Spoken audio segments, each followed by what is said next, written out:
क्या आपने कभी महसूस किया है कि आप बुरे इंसान नहीं हैं? आप मेहनती हैं, आप सच्चे हैं, फिर भी लोग आपकी बात काट देते हैं। कभी ऐसा हुआ है कि आप कुछ बोल रहे थे और सामने वाला मोबाइल देखने लगा? कभी ऐसा हुआ है कि आप हमेशा सबके लिए उपलब्ध रहे, लेकिन जब आपको जरूरत थी, कोई आपके लिए उपलब्ध नहीं था? तो सवाल यह है, क्या सच में दुनिया गलत है? या कहीं कोई ऐसी मनोवैज्ञानिक गलती आपसे हो रही है जिसे आप खुद देख नहीं पा रहे? और अगर आज से आप सिर्फ एक बदलाव कर लें, तो क्या लोग आपको हल्के में लेना बंद कर देंगे? इस सवाल का जवाब मैं आपको वीडियो के आखिर में दूंगा। लेकिन उससे पहले आपको एक सच्चाई सुननी होगी जो शायद थोड़ी कड़वी लगे। अगर आप सच में अपनी इज्जत और अपनी वैल्यू बढ़ाना चाहते हैं, तो अभी चैनल को सब्सक्राइब कर लीजिए, क्योंकि यहां हम बात करते हैं दिमाग की असली ताकत की। अब ध्यान से सुनिए। तरीका 1, आप अपनी सीमाएं तय नहीं करते।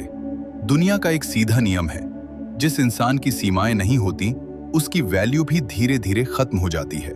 सोचिए, अगर कोई आपको बार बार लेट जवाब देता है और आप कुछ नहीं कहते, अगर कोई आपकी बात बीच में काट देता है और आप मुस्कुराकर चुप हो जाते हैं, अगर कोई आपकी अच्छाई का फायदा उठाता है और आप खुद से कहते हैं चलो कोई बात नहीं, तो आप क्या कर रहे हैं?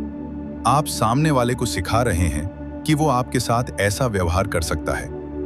मनोविज्ञान कहता है, लोग वही व्यवहार दोहराते हैं जिस पर उन्हें कभी रोका नहीं जाता। आपकी चुप्पी को सहनशीलता नहीं समझा जाता, उसे अनुमति समझा जाता है। अब एक बात बहुत साफ समझ लीजिए, सीमाएं तय करना गुस्सा करना नहीं होता। सीमाएं तय करना बदतमीजी नहीं होती। सीमाएं तय करना अहंकार नहीं होता। सीमाएं तय करना सेल्फ रिस्पेक्ट होता है। अगर कोई आपकी बात काटे, तो शांत आवाज में कहिए, 1 मिनट, मैं अपनी बात पूरी कर लूं। अगर कोई आपके समय की कद्र न करे, तो अगली बार तुरंत उपलब्ध मत हो जाइए। अगर कोई आपका फायदा उठाए, तो साफ शब्दों में कहिए, ये मुझे ठीक नहीं लग रहा।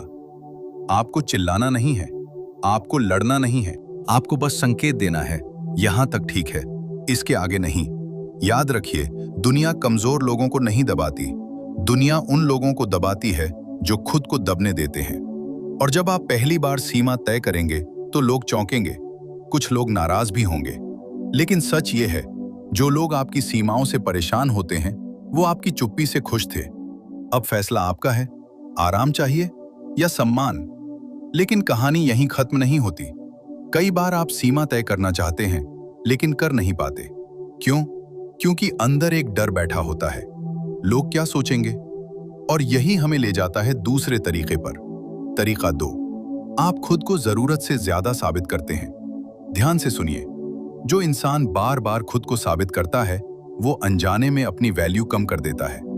क्या आपने देखा है, कुछ लोग हर बात में बताते रहते हैं कि वो कितने सच्चे हैं, हर काम में गिनाते हैं कि उन्होंने कितनी मेहनत की, हर जगह समझाते रहते हैं कि उनका इरादा कितना साफ है, लेकिन फिर भी लोग उन्हें गंभीरता से नहीं लेते।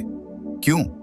क्योंकि असली ताकत को बार बार प्रमाण देने की जरूरत नहीं होती। मनोविज्ञान में इसे कहते हैं ओवर कंपेंशन इफेक्ट। जब इंसान अंदर से असुरक्षित महसूस करता है, तो वो बाहर से खुद को ज्यादा साबित करने लगता है। अगर आप हर बात में सफाई देते हैं, तो सामने वाला सोचता है शायद इसे खुद पर भरोसा नहीं है। सोचिए, क्या आसमान रोज साबित करता है कि वो ऊंचा है? क्या सूरज रोज घोषणा करता है कि वो चमक रहा है? नहीं, उनकी मौजूदगी ही काफी है। लेकिन इंसान क्या करता है? वो अपनी अच्छाई समझाता है, अपनी मेहनत गिनाता है, अपनी नीयत साफ करता है। और जितना वो समझाता है, उतना उसकी वैल्यू गिरती जाती है। क्योंकि दुनिया एक और नियम पर चलती है, जो चीज दुर्लभ होती है, वही कीमती होती है। अगर आप हर जगह उपलब्ध हैं, हर सवाल का जवाब दे रहे हैं, हर आरोप का बचाव कर रहे हैं, तो आप खुद को सस्ता बना रहे हैं। मजबूत लोग क्या करते हैं? वो कम बोलते हैं, लेकिन जब बोलते हैं तो साफ और ठोस बोलते हैं। वो अपनी बात बार बार नहीं दोहराते, वो अपनी नीयत समझाने में ऊर्जा बर्बाद नहीं करते। अगर कोई समझना चाहता है, समझे, अगर नहीं, उनकी शांति नहीं टूटती। और यही फर्क है। कई बार आपकी खामोशी आपकी सबसे मजबूत दलील होती है। लेकिन मान लीजिए, आपने सीमाएं भी तय कर ली और खुद को साबित करना भी कम कर दिया, फिर भी लोग आपको हल्के में ले रहे हैं। क्यों? क्योंकि तीसरा कारण आपके शब्दों से पहले दिखाई देता है। तरीका 3, आपकी बॉडी लैंग्वेज आपकी कहानी बता देती है। लोग पहले आपके शब्द नहीं सुनते, लोग पहले आपको देखते हैं। आप कैसे खड़े हैं, कैसे बैठते हैं, कैसे देखते हैं कि लोग आपको कितना गंभीरता से लेंगे। अगर आप चाहते हैं कि लोग आपको हल्के में न लें, तो 3 चीजें आज से सुधारिए। पहला, आंखों में देखकर बात कीजिए। दूसरा, धीरे, स्पष्ट और ठहराव के साथ बोलिए। तीसरा, सीधे खड़े रहिए, कंधे स्थिर रखिए।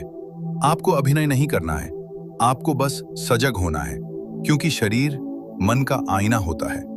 तरीका 4, आप खुद को अंदर से कम आंकते हैं, दुनिया आपको उतना ही महत्व देती है जितना आप खुद को देते हैं। अगर अंदर से आपकी सोच ये है, मैं उतना खास नहीं हूं, लोग मुझसे बेहतर हैं, मुझे एडजस्ट कर लेना चाहिए, मुझे ज्यादा मांगने का हक नहीं, तो ये सोच छुपती नहीं, ये दिखती है। आपके शब्दों से पहले आपकी ऊर्जा बोलती है। Self concept projection. आप खुद को जैसा मानते हैं, दुनिया भी आपको वैसा ही मान लेती है। अगर आप खुद को सेकंड ऑप्शन समझते हैं, तो कोई आपको पहली प्राथमिकता क्यों देगा? अगर आप खोने से डरते हैं, तो लोग आपको हल्के में लेने लगते हैं, क्योंकि डर समझौता करवाता है। और जब आप खुद को गंभीरता से लेने लगते हैं, तभी दुनिया भी आपको गंभीरता से लेने लगती है। तरीका 5, आप हर किसी को खुश करने की कोशिश करते हैं। जो इंसान हर किसी को खुश करना चाहता है, वो धीरे धीरे सबकी नजर में हल्का हो जाता है, क्योंकि जो हमेशा उपलब्ध होता है, उसकी कमी महसूस नहीं होती। जब आप हर कॉल तुरंत उठाते हैं, हर काम तुरंत कर देते हैं, हर निमंत्रण स्वीकार कर लेते हैं, तो आप ये संदेश दे रहे होते हैं, मेरी प्राथमिकता आप हैं, मैं खुद नहीं। मजबूत लोग चुनते हैं, कमजोर लोग चुने जाने की कोशिश करते हैं। हर कॉल जरूरी नहीं, हर बहस जरूरी नहीं, हर निमंत्रण जरूरी नहीं। कभी कभी ना कहना आपकी वैल्यू बढ़ाता है। अंतिम जवाब। शुरुआत में मैंने आपसे पूछा था, अगर आप सिर्फ एक बदलाव कर लें, तो क्या लोग आपको हल्के में लेना बंद कर देंगे? जवाब है हाँ, लेकिन बदलाव बाहर नहीं, अंदर होना चाहिए। सबसे पहले बदलना है अपना सेल्फ इमेज। जब आप खुद को हल्के में लेना बंद करते हैं, तो दुनिया भी आपको हल्के में लेना बंद कर देती है। याद रखिए, सम्मान मांगा नहीं जाता, सम्मान बनाया जाता है। अगर ये ज्ञान आपको सोचने पर मजबूर कर गया है, तो इस वीडियो को लाइक करें और चैनल को सब्सक्राइब करें, क्योंकि असली ताकत शोर में नहीं, शांत दिमाग में होती है। मिलते हैं अगली चाणक्य नीति में।